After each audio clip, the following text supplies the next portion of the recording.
from the ground up. 35. It's your boy from the Meadows, 89106. Sick with it, the outsider, Hoorada, West Sider, the big homie. Now, I believe when we left off last time, I was talking about connotations. No need to talk about that. I think I covered all bases. What you think? Moving along. NCC at my arrival was strange. It was a bunch of Gersons up there. I told you it was a bunch of Cali boys. I told you it was tension behind what happened to Big Dan from Inglewood family, the boy that killed S-Hall from the coast. Uh,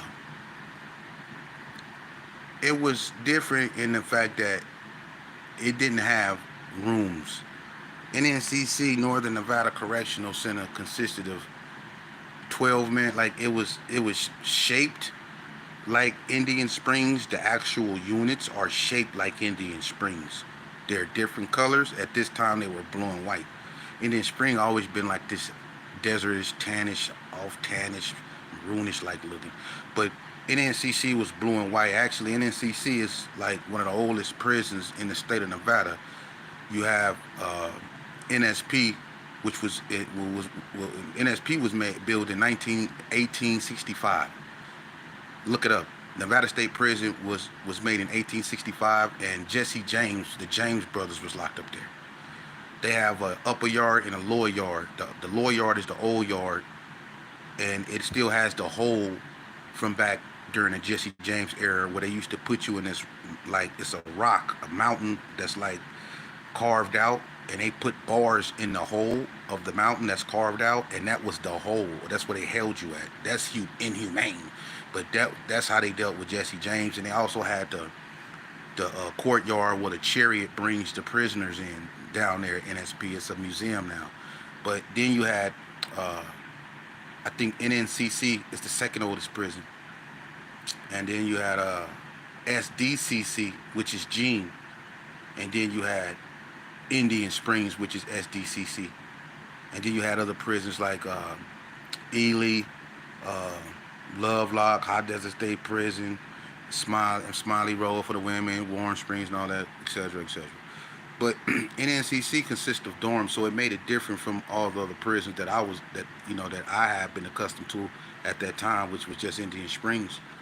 So you didn't have no cellie. You actually slept in a 12-man dorm, or you slept in a 4-man dorm. And each wing consists of 4 12-man dorms and either 2 or 4 4-man dorms. So the dorms you was in, if you was in a 12-man dorm, you slept next to somebody in a row of 6 on each side, which made 12. And y'all had these steel lockers next, and that's where you kept your stuff, your clothes or whatever you want to put in there. And you had a yellow tub that you could put under your bed. Anybody that been up there, they know what I'm talking about. Now, I didn't like it off top because I had to sleep next to anybody. You know what I mean? Whether it was a white boy, whoever, you had to sleep next to them, and if they fart or whatever, that's what you smelling. That's what it was on, and you know, I'll get to that later. But anyway, I didn't like the layout. I didn't, you know. But people like Tony Polk, Mudfoot, I mentioned him, Pee Wee, like I say, Dracos. A lot of homies start, coming up there and was already up there. And so Lil Bread was at this time hanging out with the Blood Boy Butter and Bam from Five Deuce Hoover. But Bam is really from Vegas. He stayed in Burgundy Square. Earl, y'all remember Earl from Burgundy Square? Used to be with Terrell Patterson. Terrell Patterson mama is Monkey Low, straight up out the Gerson, but they somehow end up claiming Five Deuce Hoover because of, y'all talked about that too. But Earl was up there, Bam.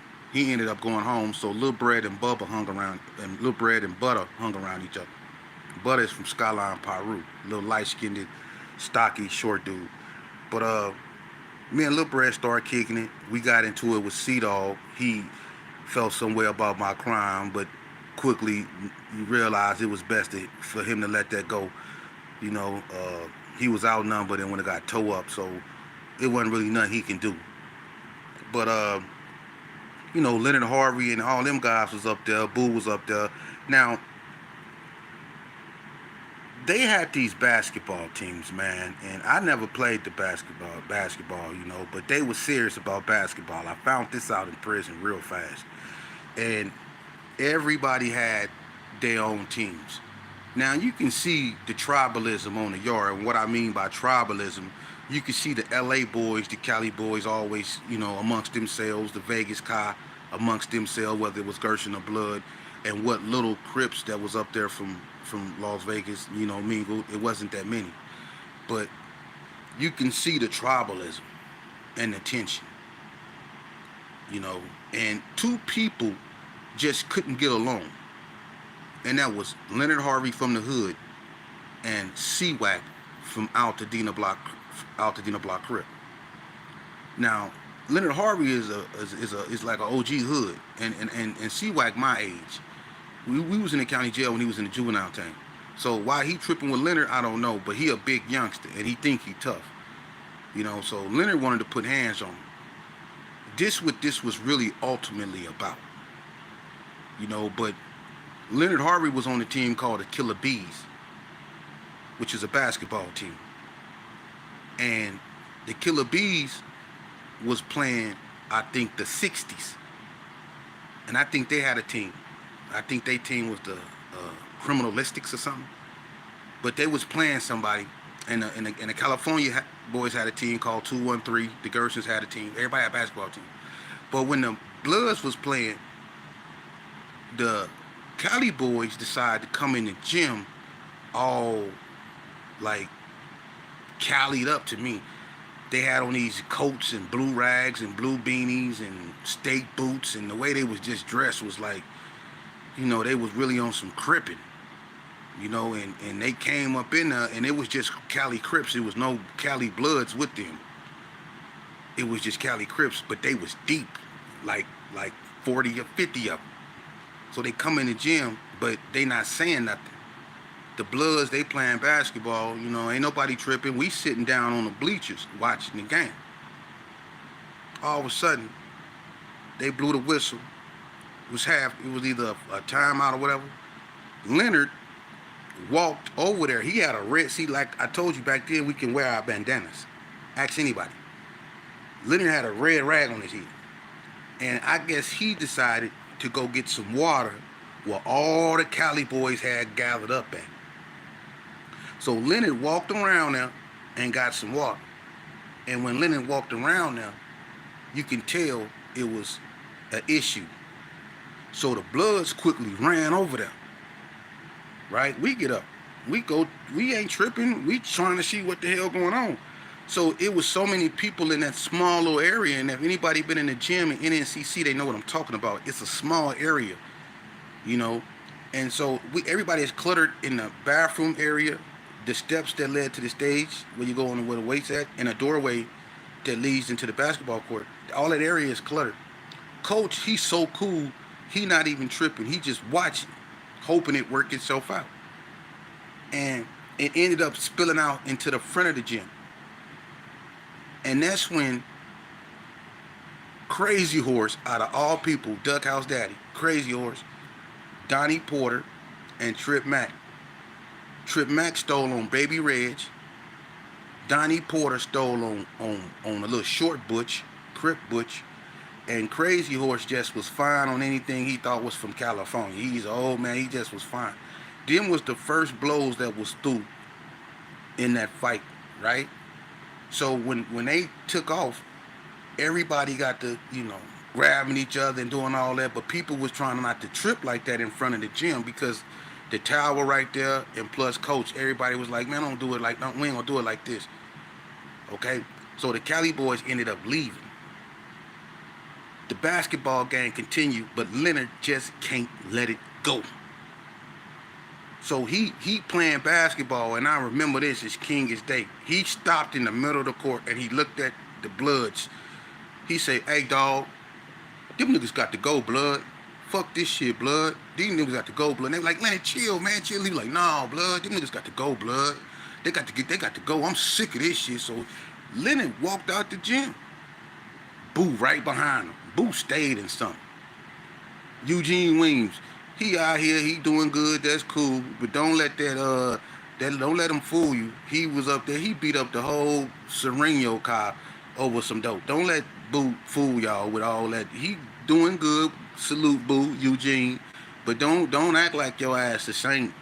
Your ass was up there throwing karate kicks and all that old shit, doing MMA on them motherfucking Mexicans over that behind they dope.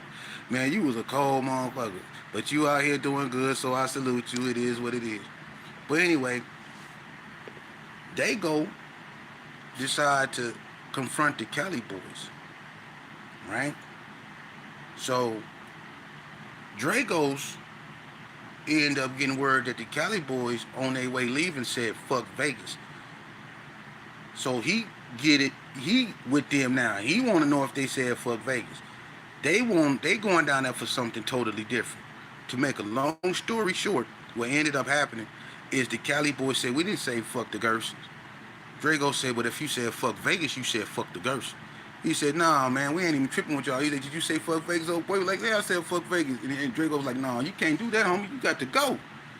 So instantly, we in it. And they weren't even tripping with us. But we in it when they said fuck Vegas. So now we in it. Now we grouping up. And instead of smashing the Cali boys right then and there, like we should, because we had them, it's 200 and some of us combined with the Bloods. It's like 60 Cali boys. But instead of us getting them right then and there, everybody had to go get their gloves, change shoes, and look pretty to fight. And them Cali boys already was prepared. And you know what they did? And I respect they gangster for this.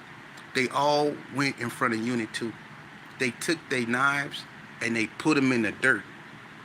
And they kicked dirt over them. But they made sure their knives was in front of them. Right? And they all took positions. They planned this shit. While we over here getting shit out the, up from up under here and trying to dig it out of there and all this. They already ready and they waiting on us.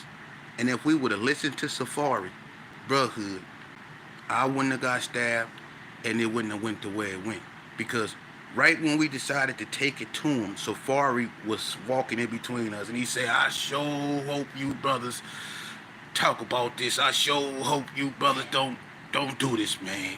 And it broke his heart because Safari always been for unity. But when he seen Vegas finna go at these Cali boys, he knew he couldn't stop them. And it pained him to watch. And it should have pained him.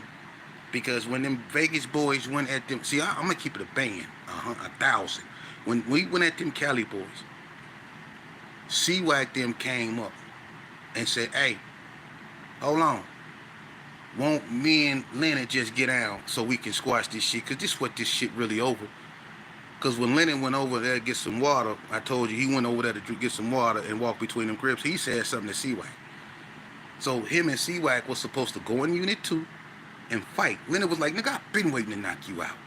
So Leonard was like, oh, blood, let me finna knock this nigga out, man. I'm finna make this real fast, right? But Leonard didn't know that was their plan. To get you.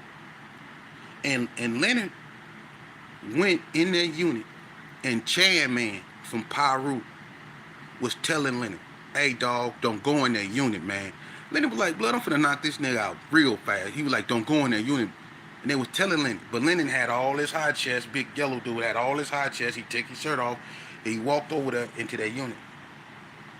And when he walked into their unit, it was some Cali boys squatted down on both sides of the door.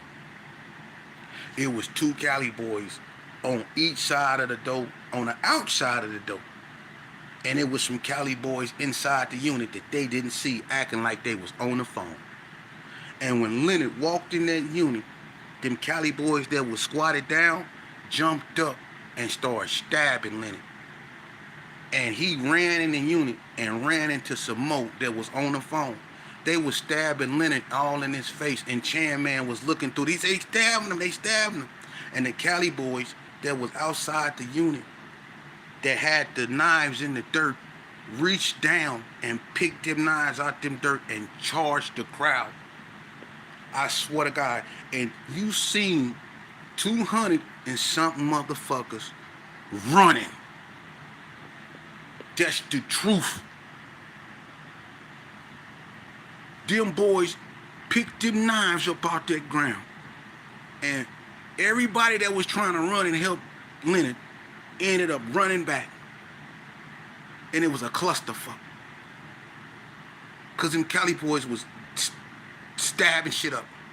Because we came with our fist. And people that had knives was acting like they didn't have them. Because they was running. And Chan Man was the only one that stayed there.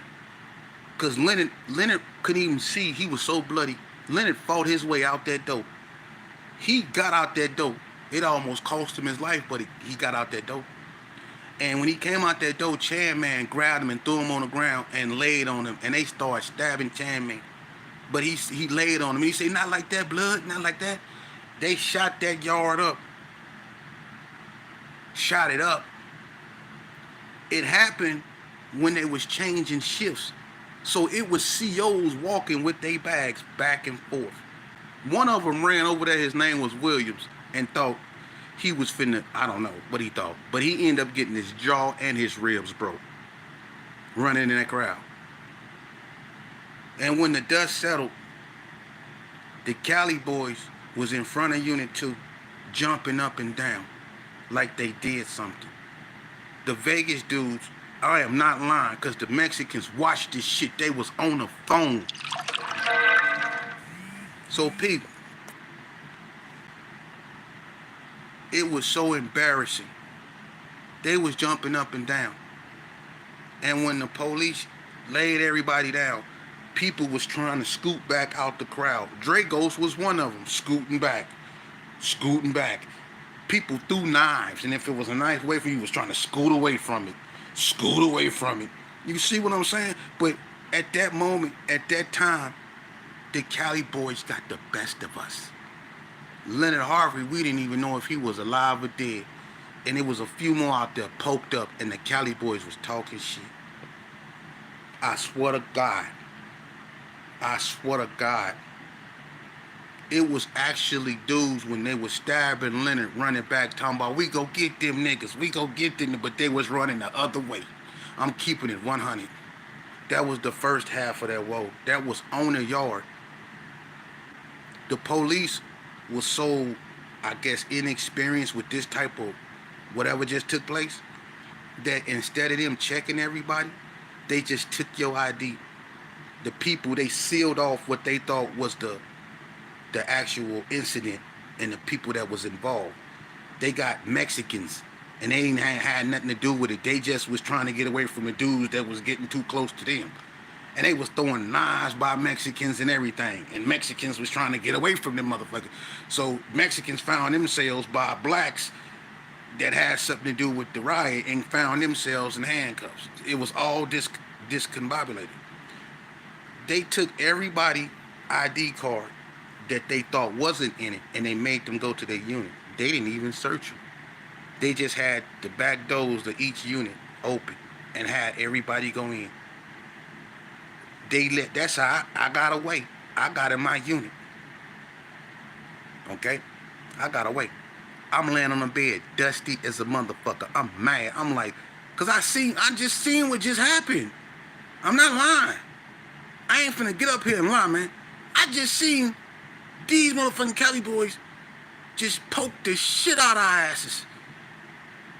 And it was 1,000 of us, and then it wasn't that many of them. But they tore our ass up on that first round. I give it to them. And whoever lying said they didn't, they look, homie. It was a bunch of people there. I don't have to. You can ask them. For real. They gave it to us on that first half. All of a sudden, I'm laying down like I ain't been involved in nothing. I'm dusty. I'm tan. My door to where I was open. I stayed down the hallway. I got to say this dude's name. I don't like this dude for real. But anyway, I was down the hallway with Mudfoot and Pee Wee. Alright, and Mudfoot come get me because he slept next to a Cali boy named Tiny Boy. They was cool at first. Alright? And then it was another one in there named Woo. But they call him Lucifer. Right? Now, the one Mudfoot come get me for isn't the one he slept by. He come get me for woo. Some skinny ass dude from San Diego rolling 40s. I don't know. But like a bobblehead, I go. Like a fucking bobblehead, I went with him. And you go see why I say bobblehead. So we go over there. Pee Wee, we pick him up. Pee Wee stayed in my dorm. We go over there. We go in the unit. Dude see Mudfoot, he instantly know what's happening. He said, y'all finna jump me? I said, man, nobody finna jump you, nigga. Mudfoot was like, nigga, man, you gotta get down. So Mudfoot and Woo squared it up. They started scrapping. I ain't waiting no time. I jump in. So me and Mudfoot, we whooping the nigga. Me and Mudfoot was whooping this nigga, passing this nigga like a blunt, right? Pee Wee ain't helping. Don't know why. Maybe he was going through something. I don't know. But he ain't helping, right? Well, remember I told y'all they was letting people in and they wasn't searching and they was just getting out of there? They let Tiny Boy in that slept next to Mudfoot. We didn't know. We didn't know. And when he came, I guess he seen people looking in the window because we was whooping the boy Lucifer. I guess he seen people crowded up down there in that area watching us do what we do. So when he looked in the mirror in the window, in the outside window, and seen it was one of his peoples getting smashed, he ran like he did what he was supposed to do. He ran in there. He still had his thing. He ran in there. He nonchalantly walked by Pee Wee. Pee Wee didn't, and that motherfucker stabbed me. Now when he stabbed me, this whole side went black. I thought my eye got swollen or something. And we still was fighting. And the white dude said, dude, bro, you fucking bleeding, bro. And I looked down and you can basically see my whole chest. It was like red and yellow bullets. It was bad, man, coming out my shit. And I did like this here. When I did like this here, it was like, it wasn't like normal blood. It was like egg yolk blood shit, like. And I was like, what the? And that right there, when I seen that, my whole body started like shaking, and I started bagging up, shaking real bad. And they grabbed me and took me in the hallway, and I just started shaking. And I don't know what happened with Mudfoot, but I know he was in there fighting for his life. That boy had Mudfoot. He was trying to disembowel his ass. You know what I'm saying? But Mudfoot picked up a TV, I heard, and hit the boy with the TV, whatever. And I guess Pee Wee picked up a broom or something. I don't know what happened in there. All I know is I was out there doing the Holy Ghost. I'm in the hallway, shaking. For real. And it was this fat black police, the only one that was in the prison. We in Carson City. There ain't too many black people up there. It was one black police officer, a fat one named Newton, that worked that day. And his fat ass had to run from wing to wing because stuff kept happening. But on this one, he had to run to mine. They had me in the hallway. I'm in the hallway shaking like a fish out of water. And this cat come down there and he, oh my God, oh my God, oh my God. And he get on there and he leaning me up and he told them they got me by my feet and my arms. He got inmates dragging me, running with me up front. They laid me down in a rotunda. Lil Bread looking out. Cause Lil Bread, I stayed in, I think, A wing, and Lil Bread stayed in B wing. And he could see me on the ground. He said, Demon, is that you? I can hear him, but I was too busy doing my dance. The I need help dance. I had to do this dance, homie. I can't answer no questions. This shit hurt. And somebody had to speak for me. Somebody said, yeah, that's him. And Lil Bread started trying to kick the goddamn door open. That wasn't gonna make it better, man. I'm down here doing this goddamn dance. I'm kick worming backwards, nigga. I'm doing this dance, homie. They blast me out my boots, homie. And when he stabbed me, it went all the way back here. And they left me there till I stopped doing my dance. I went out of conscience. And I woke up in a hospital a couple days later, I think. But to go back over that, I went into shock and I went out, and I'm going to tell you what these people did, because I had the paperwork They pronounced me dead in the infirmary and left me on the gurney for an hour while they contained the yard. They left me on the gurney with a sheet over my face and everything till it dried up. And the captain and the lieutenant, the captain and the investigator, when you die, they have to take pictures of your corpse, your body. And they came in there to take pictures of my body. And I guess the captain, being curious, took my pulse. And I had a slight pulse. And he tripped out. His name was Captain Roberts. And he tripped out on the nurses because they just left me there like I was dead. And they took their time up there to come see my body because they had an officer got hurt on the yard and people got stabbed. Leonard got stabbed all in his face. And Leonard was the one that told me when they brought me back that they had me in there like I was dead, and he was crying, and it was bad. It was bad. But I woke up in Washoe Medical Center realizing they had me on the news on a stretcher going into the damn hospital. It was all on the news. And I woke up to a doctor asking me, "Can you see this? Are you with me? Are you with me?" And he was trying to put something in my eye to see if I had any vision. And I was so full of whatever they pumped me up with, I didn't know what I thought I was on a spaceship and got abducted. I thought I got abducted. I ain't gonna even lie. I thought they abducted my motherfucker. Now something was wrong with me. I was gone. But that's when that's what happened. That's when I got stabbed in my eye. I'm gonna cut it off right there because when you talk about stuff like that, it brings back memories. You get emotional.